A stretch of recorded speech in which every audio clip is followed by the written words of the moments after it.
Welcome back. You're watching the Front Row. Thank you for staying with us and engaging with us in this conversation on the education sector, the phased reopening and the implementation of guidelines, the COVID-19 guidelines. Rather, before we went on a break, we took a look at some of the questions and comments from our viewers on our social media pages. Mr. Mboko Milemba, a number of questions were directed to you. One of them, and I'd like you to start with that, on what are the plans for schools that host children living with disability. You are always, and COPES is always in consultation with the government. Perhaps you can shed more light for us on this? Thank you. I think there were two, but let me begin with that one. Yes. The schools that are special schools, and therefore they have learners and students with disability of all different types, must be given special attention. And the government, in funding the schools, must give special funds to these ones because, one, they require certain requirements beyond the normal ones. This may include and not limited to transparent face masks for communication, and also gadgets that will allow them to move. And remember, for them, their classes, they need more social space because of the nature of how their classes are. So for me, without much ado, is that the Minister of Education, and I think as Parliament and any other player can petition Parliament and the Ministry to have a special funding for the special schools because of the nature of what they are. Number two is the question of the teachers and job group K, mainly the diploma teachers. This is actually a very serious issue, Akisa, because these are teachers who formerly began and were employed in job group J, and then after 3 years they moved to K, and after 6 years they moved to L. But after the current situation is such that they are employed in C1, which was formerly J, move to C2, which is K, and then they stagnate there. There's no clear path on how they will progress forward in terms of promotion.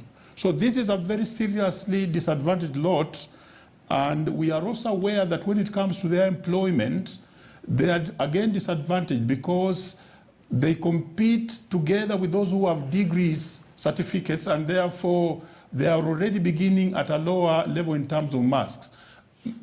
So they cannot actually compete with these ones.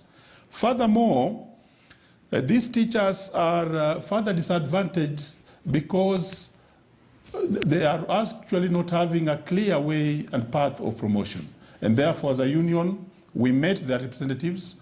We have gathered the information. And today, when we were having our board meeting, because it's Tuesday, as a union, we have asked the Secretary General, who has already written to the Teacher Service Commission, for a meeting to discuss specifically the issue of the diploma teachers. So we are working on it, and we want to ask them to be patient. In the next 2 weeks, we should be releasing a statement towards that. Thank you. I'll just slightly take you back to the first question that you've answered on the funding of special schools and whether this is happening. You speak about petitioning, the government to increase funding to these schools. You're not just a chairperson of COPET, you're also a member of Parliament. You sit in various committees.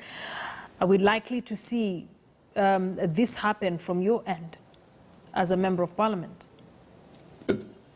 Thank you. I'll take it up, and I've done this before. It's me who petitioned the government to pay the BOM teachers, though they have not all been paid during the COVID period. It's in the Hansard and it's on record.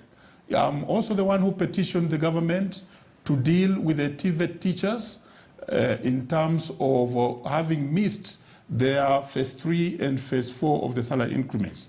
Currently, I'm working on a bill that will actually create TVETA as a single employer of the trainers in Kenya. So I want to assure the country and the teachers that I'll be petitioning this beginning from tomorrow. Thank you, Akisa. All right. Among the latest news on this, and this I'd take it back to you, Mr. Mayo, is that there will be assessment of grade 4 and class 8 students starting next week on Monday. I don't know how parents are taking this. Yeah, we Assessment, Madam Mandera, because our children have stayed over 7 months at home. So we want to know where the position is. Some of them had online learning, others through radio. We had Educan, we had KICD programs. Now that they are in school face to face with the teacher, we want that assessment. So I'm thanking Madam Garogo by issuing that our children will be assessed from 19th to 23rd. We welcome that as parents because we want to know how our children will fare. Because normally, when school is closed for holiday, when they come and do exams in the first week, if you compare the first exam in the first week and the second exam, they do fairly well in the second exam than the first exam. So I think even academically now, our children are a bit down because of the pandemic. Yes. As a chairperson of the Parents Association, are you worried about the likelihood of a second wave or the rise in the number of reinfections?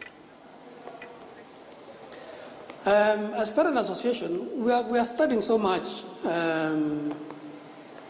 various behaviors of the virus. We are receiving information. We are very keen to know if there's any new development on the virus, because what's concerned most as a parent is the safety of our children.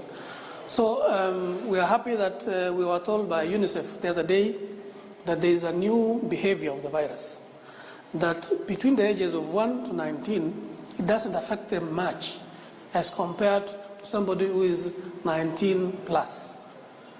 In a month, for example, we heard that between the ages of 1 to 19 years, it can affect between 1 to 5 children in a month. In a month, for example, between 19 and 35, it can affect as many as 500 or even more. So that is a positive gesture for us as parents. So the more we know of the behavior of the virus, the more we can now know how to handle it. And that is why we are saying, I'm asking all my fellow parents to release the children to go back to school because of the new, especially for the new behavior of the virus, and of course the mitigation measures that have been put in place by the government and by the various institutions. All right, thank you. Let's go to Professor Inyega. A number of things have been addressed here. I'd also like you to speak on a possibility of a second wave. We've seen it happen in the other countries. As an advisor on basic education and a policy expert, how should we prepare for this or a likelihood of this?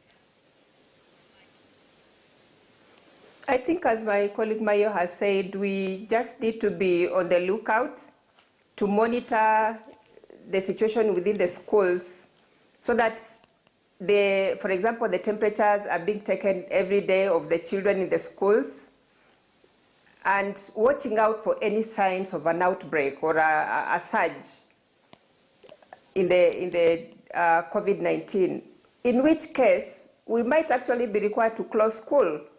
If it has been done in other countries like the US, the UK, Spain, Italy, you know, they reopened and quickly had to retreat. We will not have fear, I think, to retreat if the risks are life-threatening to our children and the teachers who are teaching them actually. So on that front, I think very close monitoring of the happenings within the school, the health outcomes of the children in the school and the parents or any other people involved in handling the children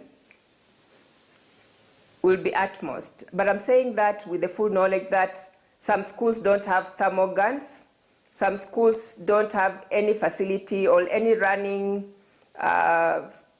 maybe isolation center. But that has been the judgment call that every school should have an isolation center to manage the cases. If they can't get an isolation center, like you rightly said earlier, they work very closely with the health facility nearby.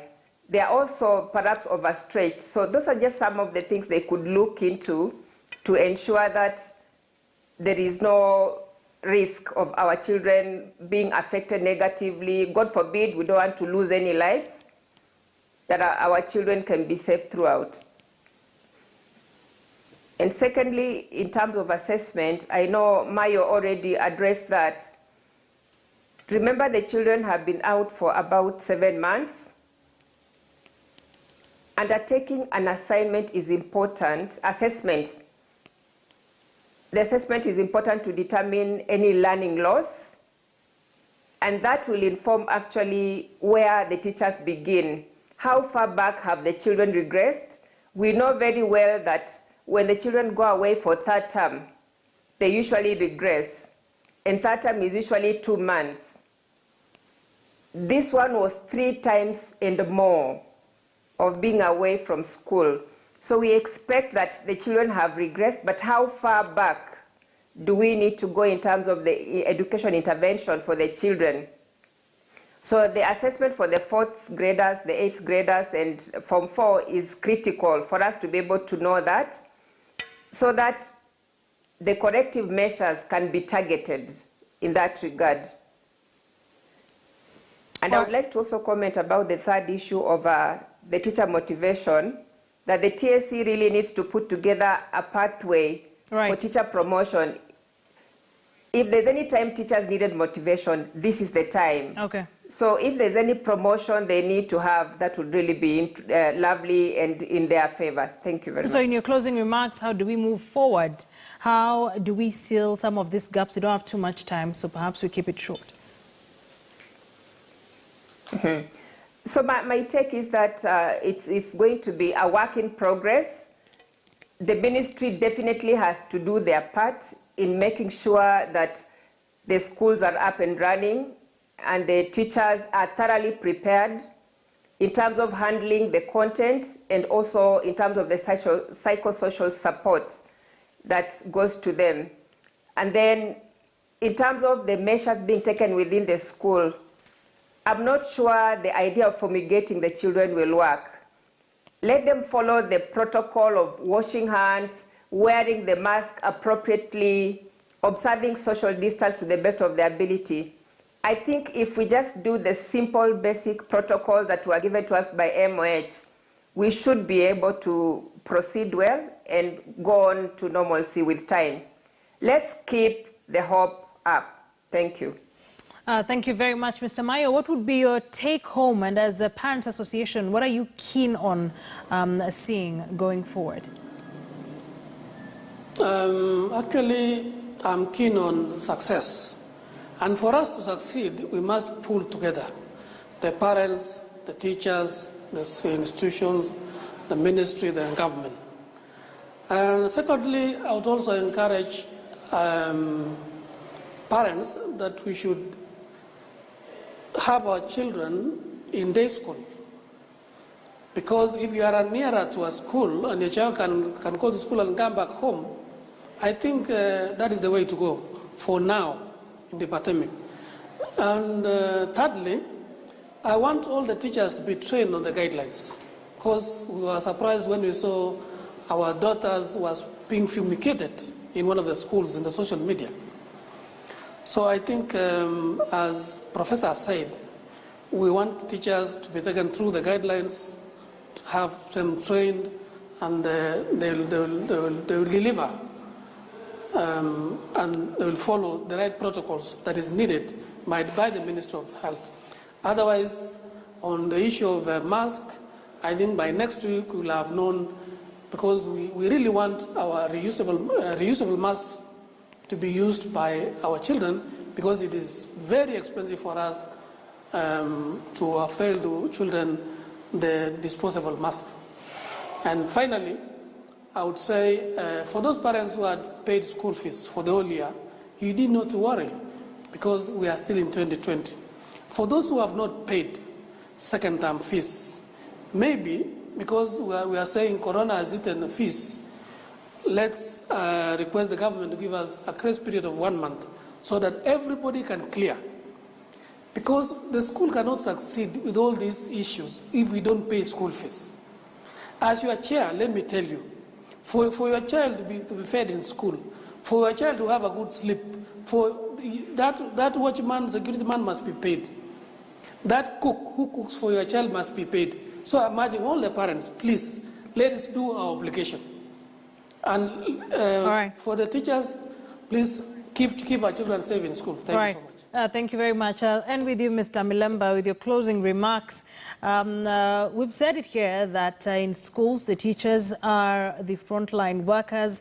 And of course, them being ready and prepared and well-equipped will be very important. Are you seeing this happening? Oh, yes, it's true that teachers now are the front line workers.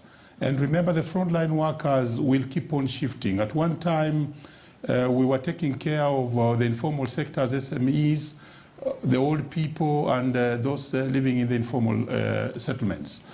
We also have had the health workers. Now it's the school and the teachers. And therefore, for me, what is required is the government to now shift funding, all the priority funding to the education sector, so that we support education in all forms.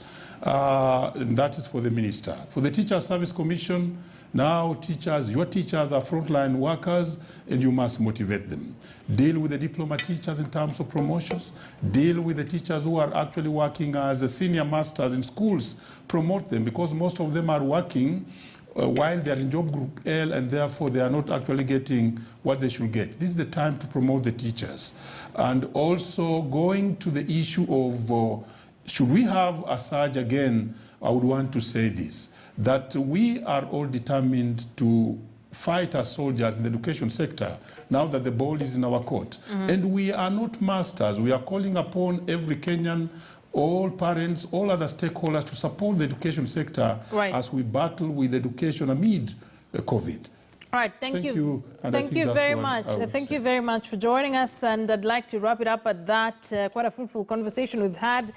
Honorable Omboko Milemba, chairperson, the Kenya Union of Post-Primary Education Teachers, as well as Member of Parliament from Muhaya, Nicholas Mayo, chairperson of the Kenya Parents Association, and Professor Helen Inyega, education policy expert. I'd like to end with a tweet from one of our viewers here. Leza Sami says, parents working with schools is a challenge courtesy of some heads.